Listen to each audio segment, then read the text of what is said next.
e ao soberano Pai Celestial. No poder do nome do nosso Senhor Cristo Jesus, nos abençoa e nos guarda, nos ilumina e nos guia por um bom caminho. E a Estudo Bíblico de João 8 verso 44. Nova tradução na linguagem de hoje. Introdução. João 8 verso 44 é uma declaração contundente de Jesus dentro de um diálogo tenso com líderes religiosos judeus que questionam sua autoridade e identidade. Neste capítulo, Jesus se declara a luz do mundo, verso 12, e afirma ter uma relação única com o Pai, o que gera crescente oposição. A passagem em estudo é o clímax de uma série de acusações e contra-argumentos, revelando a raiz espiritual da incredulidade daqueles que se opõem a Jesus. Eles são filhos do diabo, agindo de acordo com a natureza maligna de seu pai espiritual. Esta afirmação forte serve para contrastar a filiação espiritual daqueles que rejeitam a Cristo com aqueles que o recebem como a verdade e vida. Contexto histórico. O contexto histórico e cultural é crucial para entender a força da declaração de Jesus. No século I, a identidade religiosa e nacional era profundamente interligada. Os líderes judeus se viam como descendentes de Abraão e, portanto, herdeiros das promessas de Deus. A acusação de Jesus, de que eles eram filhos do diabo, era uma ofensa grave e chocante. No restante do capítulo, eles demonstram sua incredulidade através de uma série de perguntas e acusações, incluindo questionar a origem de Jesus e até mesmo acusá-lo de estar possuído por um demônio. Verso 48.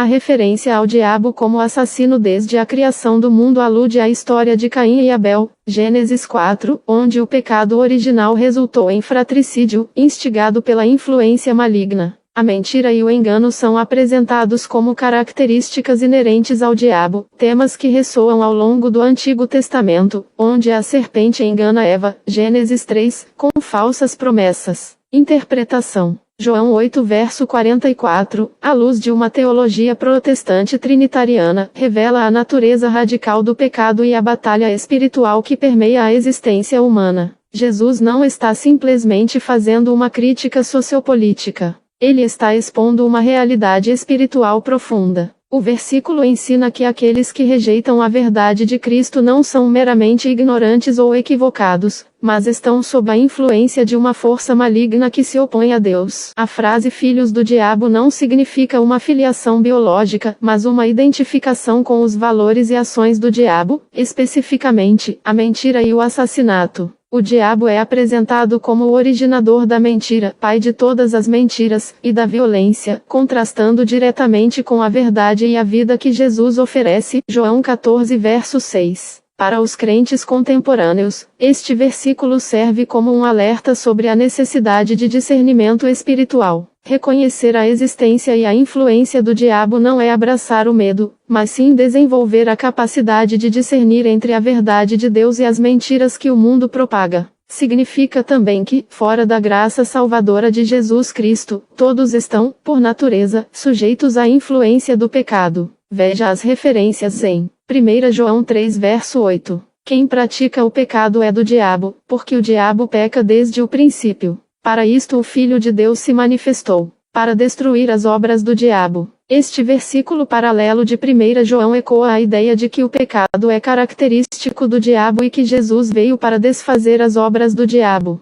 Ele reafirma que a prática contínua do pecado revela a filiação espiritual ao diabo, enquanto Jesus oferece libertação dessa escravidão. Ajuda a entender que a identificação com o pecado não é acidental, mas sim uma escolha que demonstra a influência do diabo na vida de alguém. 2 Coríntios 4 verso 4. Nos quais o Deus deste século cegou os entendimentos dos incrédulos, para que não lhes resplandeça a luz do Evangelho da glória de Cristo, que é a imagem de Deus. Este versículo explica como o diabo, referido como o Deus deste século, opera para impedir que as pessoas vejam a verdade do Evangelho. A cegueira espiritual é um resultado da influência do diabo, que impede as pessoas de reconhecerem Jesus como a luz do mundo. A luz do Evangelho é o conhecimento salvífico, e o diabo trabalha para obscurecê-la. Isso lança luz sobre a razão pela qual os líderes judeus em João 8 não conseguem compreender as palavras e ações de Jesus.